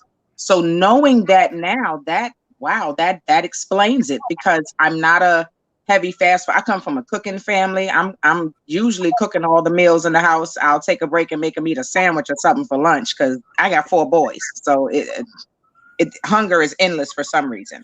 But I need to start doing that. So thank you for that. I definitely needed to hear that. And I'm going to start at least having a piece of fruit of something in the morning. Because normally I'm just up and I got my coffee and I'm good. And I'm a definitely add a piece of fruit to that because I should. So thank you for that so much. I needed to hear that. That's me. I reach for that coffee first. Now sometimes I'll reach for water and then I'll have coffee. But that has been my pattern most of my life. And when you're 20, you know, you feel okay. You feel, hey, I can, you know, eating, that ain't no big deal. But once I hit that 50 mark, you know, and they started paying more attention to my body, my labs, my chemistry, and they, you know, I revealed my habit. They said, oh no, you can't do that. You're actually harming yourself by not eating in the morning. So in the spirit of honesty, I struggled with that. It didn't make sense to me at first. What do you mean not eating is not helping me lower my blood sugar? What do you mean not eating, you know, fasting early in the morning is not a good thing? And we fought back and forth, me and my medical team, before I really got it. And then I started seeing it show up in practice. I found that the more that I eat, and eating more doesn't mean McDonald's, Burger King, Wendy's. I mean, eating more, you know, fruits, vegetables out of my yard, out of my neighborhood. We got mulberry trees. We got grapefruit trees, you know, 5-pound grapefruit trees, bananas. You know, I found that my sugar got lower and lower and lower. It was almost like magic because your body, once your brain, that's why I say it all starts in the brain. My cousin said it all starts with Ori. Once your brain thinks you are not going to eat, it is going to pull nutrients from your muscles and from other parts of your body. So yeah, you're setting yourself up for the very things that you fear that might be lurking in your family bloodline by not eating. Because this is in my bloodline. I come from generations of diabetics. All 4 of my grandparents were diabetics, all 4. Not all of mine, but yes, my grandmother, that was definitely in my family, you know, fat, diabetes, thyroid. So absolutely. And it's funny because it's like when she spoke, when Queen Abenu, did I say her name right? Abenu, yeah. When she spoke of the garden, that really resonated with me because the last few years I've started getting into plants and I've always been around them because my mother still has some plants from when I was a child. I started gaining an interest in growing some things, and I started last year, and I started small. I just did like a tomato plant and some basil, and that was it. And they did really, really well. And I added several more things this year, and just trying things. And I know I have a good community here that I'm a part of, and I know people that grow things. There's a Baba here. He has a beautiful garden on his land, and that's who gave me the longevity spinach. And I never even heard of longevity spinach until he had given it to me, and he told me about it. So I looked it up, and I was just blown away. And so I have that and tomatoes now, and I tried my hand at some romaine lettuce, cucumbers, onions, carrots, and strawberries. We'll see. But so far, so good. But it's, you know, just learn as you grow, add a little bit at a time. And I'm enjoying it. And that's my goal, to get to a point to where I'll be developing most of my own produce as opposed to going to the store. What I can't grow, maybe I can barter and, you know, get from someone else that's growing something or something like that. But I look forward to it. And I've been loving it. And I know what you said about lettuce, but I will say this. I cut some of my romaine last week, and even what I grew tastes way different than what you buy in the store. Yes. Yes. I could not. I'm looking at it, and I'm like, this is romaine because it tastes different. We need Chef Bougie right now. Chef, yes. Please because he's the master chef in the house. He knows a lot of these alternative foods and grains that some of us can't even pronounce. I just figured out what sabi was within the last year, but I've been eating it since, you know, I was a kid, but I didn't even know what it was until last year, you know. So Chef Bougie, we appreciate you. If you can turn on your cam, that would be good. And you know, one of the things we also got to realize is I learned this even more when I went to the doctor recently. There is differences in what they look at with African American numbers than they do with European numbers. When they're looking at your blood counts for different things, they are looking at a totally different number. Like when it comes to what was it that they were looking at? It might have been something with thyroid or something. The numbers were different. It was a higher number for African American than it was for Europeans. And even on my document, it said as such. So the criteria that is being used for some of what we're dealing with at the doctors, we got to be aware of these numbers for these tests that they do on our do for us. So we got to be real mindful when we're going to the doctors to get checked out, because a lot of us, we do have to have a combination of Western and Eastern, at least to get an idea of where the numbers sit sometimes, and then know where we have to start from in the many changes.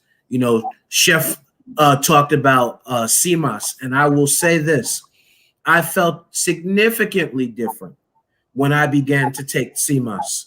Was it 92 out of 100 and something nutrients are found in that CMOS?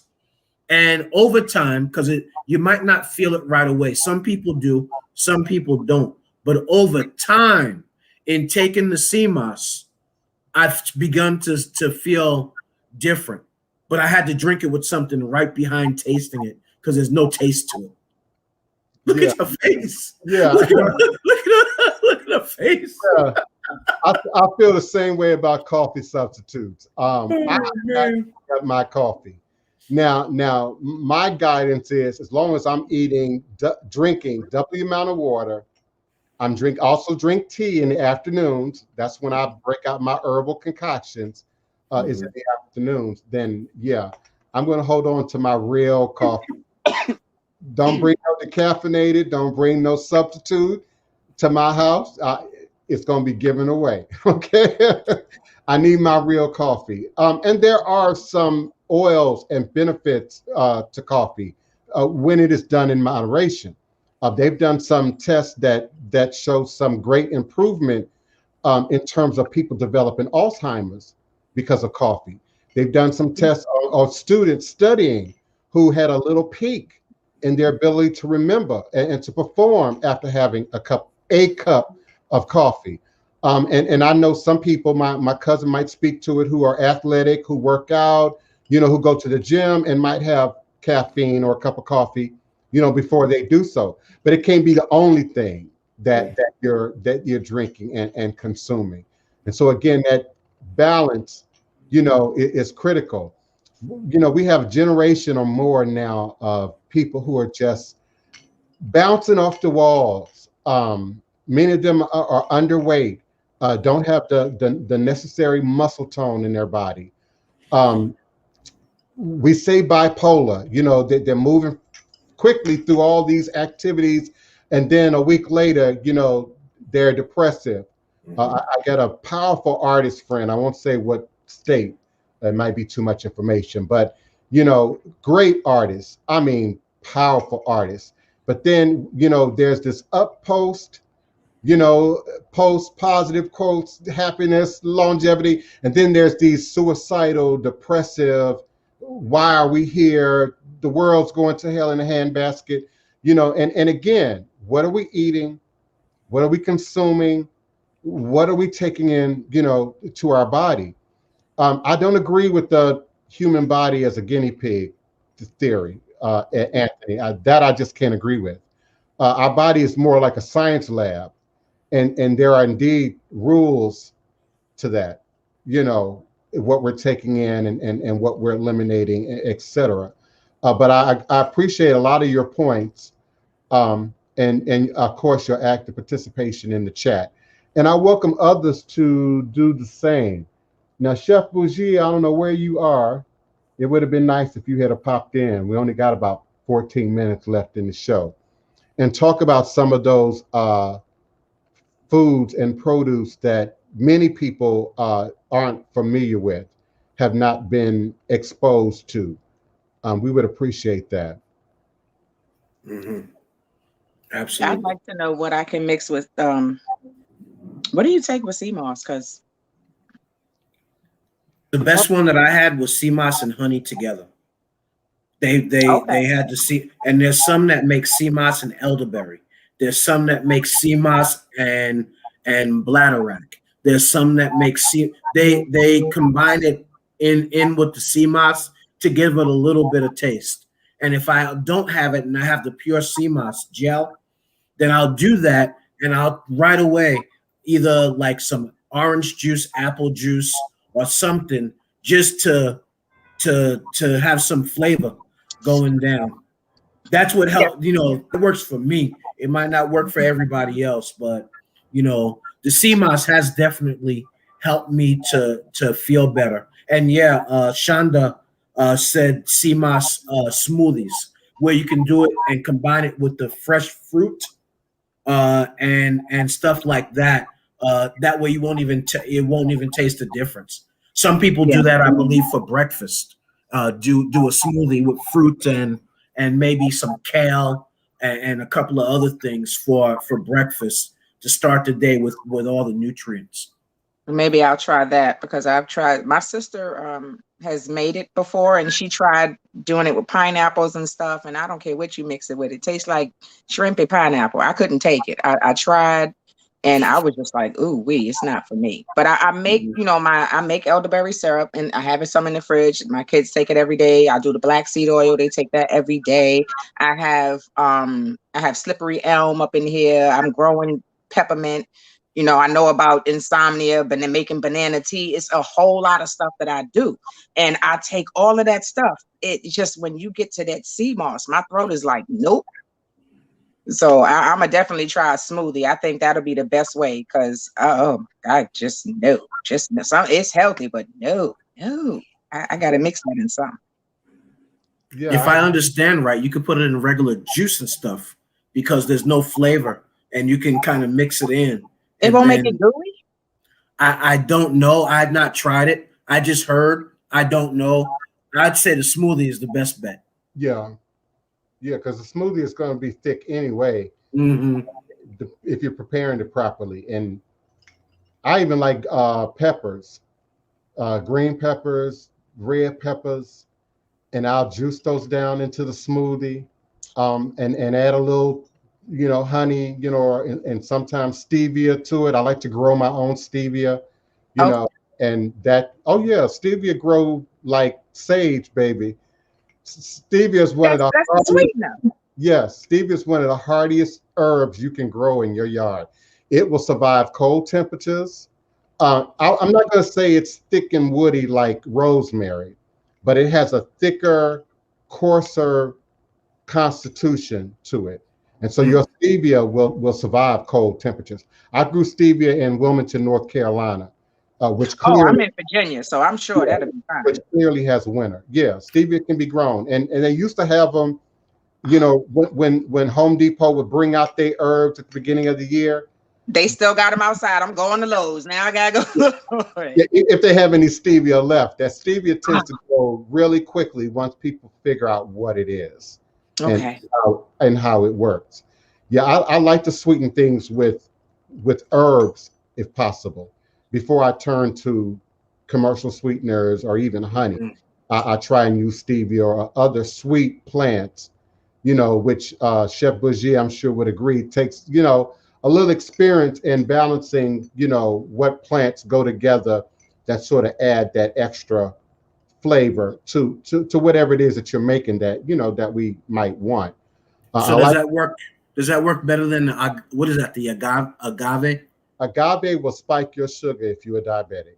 Okay. Agave will, honey will, all things in moderation. But if you are like me, trying to just remove, sugar out of my diet altogether as much as possible, I go with the stevia. Okay. Yeah. When I get honey, I don't just go to the grocery store. There's a health food store out here that has like a lot of local grown stuff. I buy local honey, the raw unfiltered honey, that's locally. I heard that's better than just getting manufactured store-bought honey out of the grocery store. So that's what I use when making teas and making my tinctures and different things, as opposed to just the regular, that teddy bear looking honey in the store. I don't buy that one. Yeah. I don't trust that one, to be honest. Yeah, I done seen just like you said, my husband and I have seen things, and we saw a documentary on honey, on garlic, and I was like, oh my goodness, I'm not going to want to eat any of that stuff no more. Not buying it anyway. Yeah, bee propolis is good. I've tried that, Craig Burns. For years, I took bee propolis with my ginseng in the morning. Yeah, that's a very good. I think we don't know that honey is a natural antibiotic, so it has a very powerful effect in the propolis form. It's sort of the crystallized center portion, of the honeycomb. So yeah, I've tried that. It's very tasty. Date sugar is good. I like dates. We have date palms in New Orleans. We also have sweet fig trees in New Orleans. They're often referred to as, it's another name for it. It doesn't grow like a tree. It grows more like a vine. And so you find them in New Orleans for like fences or a replacement for a fence. Where you normally would see like boxwood shrubs, it's actually figs. And you can reach in there and pull those sweet figs out. I love figs. Oh, wow. Yeah. I just saw, did he say you can buy seeds with food? Dark Soul Jua is saying, for your information, a lot of people don't know that you can buy seed for fruits and vegetables with food stamps. I didn't know that. I didn't know that. I haven't had food stamps in over 30 years, so I had no idea. I knew that you could use food stamps now on your Uber and on some of these apps. Oh, yes, ma'am. On some of these apps, Costco, places like that through the app. But I didn't know you could actually buy seed. I didn't either. I didn't know that. Yeah, that's good. Well, then people really have no excuse. No. And let me tell you, again, I'm in New Orleans, so I feel blessed to live in Treme. But I got bees, I have butterflies, all these. I have lightning bugs. All these things that some areas of the country ain't seen in 10 years. We have them here. And it has everything to do with the production of greenery and fruiting plants and flowering trees. We got the big white, we got a project named after the plant. Oh, wow. I just went blank. The tree with the big white flowers, magnolias. We got magnolias all over the city, banana trees all over the city, citrus trees, papaya, all over the city. So we have bees here. We have butterflies here. You're not seeing them in the suburbs where things have been sanitized and your green lawns have been, infiltrated with herbicides, which is killing everything, including you. So if you're killing your weeds with herbicides, have you seen the TV commercials? People are suing now for cancer, from these herbicides. So if your lawn is green and you're killing off everything that's edible, everything that's usable, you're killing yourself at the same time. And it does get into the water. I'm addicted to documentaries. We got drugs in the water, pharmaceuticals in the water, herbicides in the water. So many people don't trust the water anymore. So again, I'm grateful to live in the South. I'm grateful to be able to see and witness fresh water moving, salt water moving, plant life, growing, and then being able to sort of partake that. I have a black walnut tree in my yard, banana trees in my yard, plantain in my yard, the big Jamaican elephant ears in my yard. I have 5 different kind of kumquat trees in my yard. I can't wait. Yeah, that's what I'm saying. I can't wait to come over to the yard. I'm not sharing your business, but the goddess initiative, she been here. Man. I showed her. She's seen my garden. I showed her the gardens in our community. We got 2 huge gardens in our community. So we grow our own turmeric root. Yeah, we grow our own. We Oh, I cook with that. It's wonderful. I love it. grow our own So sugar delicious. cane. I got sugar cane in my backyard, and I got sugar cane in at least 4 different places on my block. And most people don't fool with it because they don't even know what it is.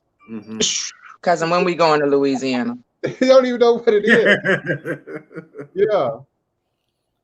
We rolling up to cousin's house. He got a homemade medical facility in the backyard. Oh, yeah. He got all that gardening stuff. I'm trying to eat because I know he can cook. He got all that gardening stuff back there. I'm trying to go somewhere where I don't have to cook for once. So yeah, I'm trying to eat. Yes, indeed. If you have an EBT card, you can get half off Amazon Prime membership and can order from Whole Foods with your EBT card online. What? Yeah, I didn't know all of that. Yeah.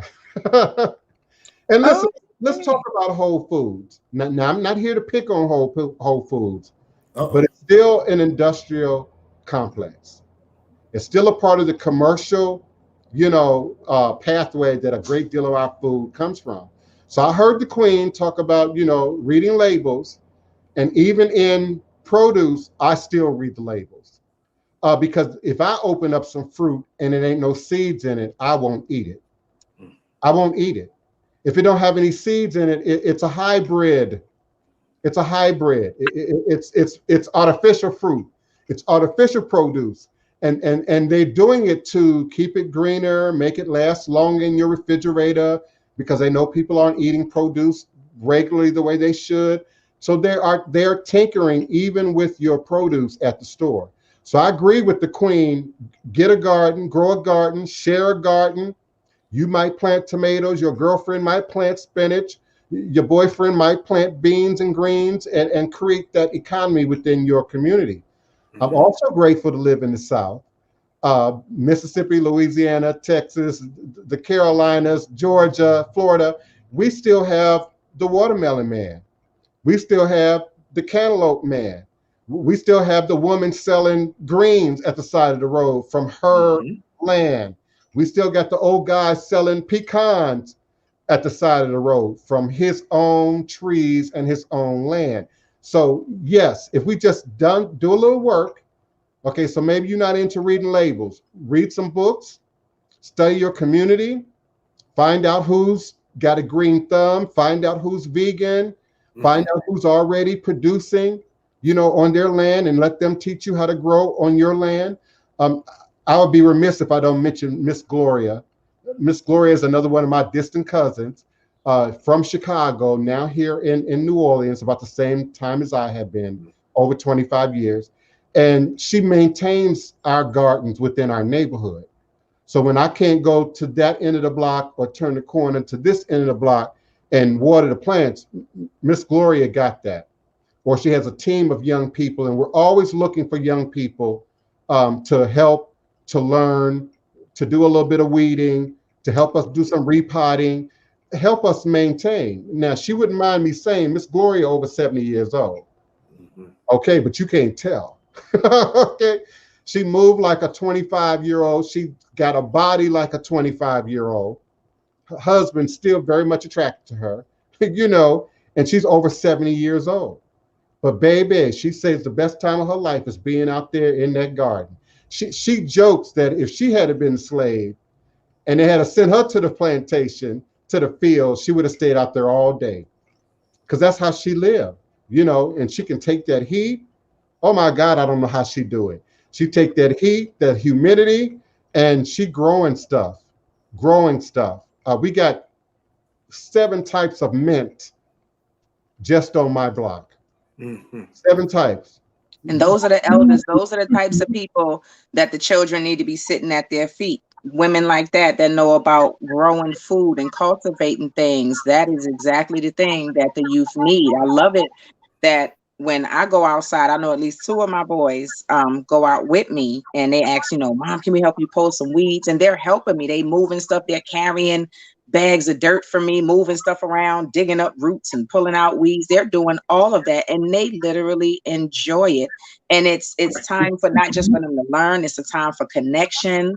all of that. So I appreciate that and give thanks for that, because that is something good, and it gets them into it, because now they're talking about when they get grown and they have land and how they gonna grow stuff, and they're talking about that now. So it's really, really a blessing to hear them have that type of mentality, and I give thanks for that, because they need it. Yeah. Oh, I agree, Goddess. Whole Foods is good. It's better than the Walmart for sure. But just read what you're getting. Find out where it was grown.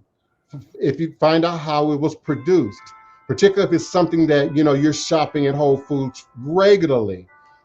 Craig Burns made another great point. You get a seed, from your commercial apple, and you plant it. It's going to revert back to its natural cooking apple content, because it hasn't been modified in any way. Our foods are being modified to appease sort of a Western palate. I understand, Chef Bougie, but we appreciate you. We'll get you to come on another day and talk about some of these alternative foods and fruits and vegetables that we might be interested in trying. And I will say, when growing up, every piece of fruit I ate had a seed. I don't care if it was even grapes, if it was a red grape, green grape, they all had seeds. Even the bananas, everything. Now you got seedless this and seedless that, and it's weird to me, because I even told my children, this is all new. Every piece of fruit when I was growing up had a seed in it. Every grape. There was no such thing as seedless grapes when I was growing up. They all had seeds. That's right. So this is definitely new. It wasn't a big deal. A whole lot of kids. It wasn't a big deal. A whole lot of kids weren't chosen because of the seed. Even bananas. I don't think a lot of young people realize bananas are supposed to have. Yes, the little black. Yeah, they had seeds when I was little. I remember that. Yes, I agree. This has been another great show. I appreciate both of you. I certainly appreciate the Queen. I would have loved for her to have been here longer. Isn't she a chemist? I wanted to talk about that a little bit. I'm not sure. I think I saw in her bio that she might also be a chemist of some sort. But I'll ask her. I don't know. Yeah, but that would be a really powerful show. I have another young lady here in New Orleans. Some of you know Naja Amistad, Mahogany, Alchemy, and Herbs. And she also likes to discuss, herbology, a little chemistry, mixing and preparing certain herbs together, to sort of create not necessarily magic, but changes in our body, in our health, in our overall sense of wellness. When I'm dealing with health issues of the feminine nature, I typically call on Naja and Denise Augustine. Naja is that young, knowledgeable, gifted one. And of course, Denise Augustine is the elder, who's going to keep it real from the Queen Mother's point of view. So I'm always grateful to have Iyami present with us, to have the queens and the goddesses, share and be a part of the show. I'm grateful for another opportunity for us to present a powerful, edifying topic that people can actually use and apply and grow from. I would love to see, let's have a picture party. I would love to see some gardens and some pictures of some plants, in the coming weeks. Don't wait till the heat of the summer. Right now, May 15th, May 14th is the right time now, if you haven't already started, to start. I'm fertilizing what I have in my yard. I'm fertilizing what's in the community. And then another source I have is in nature. There are certain fruit trees and plants that I leave them where they are, near the river. There's a little ledge between the tree line and the river here in New Orleans uptown. So there are a lot of plants that grow there in that soil. Armstrong Park, not Armstrong Park, which does have a lot of plant life, but I meant Audubon Park, the park that surrounds the zoo uptown, also has a lot of natural, untouched habitat. I like to find my ginseng there. I just don't tell nobody where it is. I learned a few years back that my beloved Asian community, they will pull it up. They watch that ginseng. They know what it looks like. They know when it matures. And before I go back to get it, they pulled it up. So I typically don't tell anybody where my ginseng is or even my turmeric is, just kind of growing. Turmeric mimics another colorful flower. So most people overlook turmeric when they see it or assume that it's something else. So I love talking about gardening and plants and edibles and herbals. Is one of my favorite genres to discuss. And I look forward to us doing another show in the future where we can share more powerful, edifying, holistic information to ourselves, but also to the community. Absolutely. I'll give you both an opportunity to close. God bless you and good night. All right, Russell Simmons.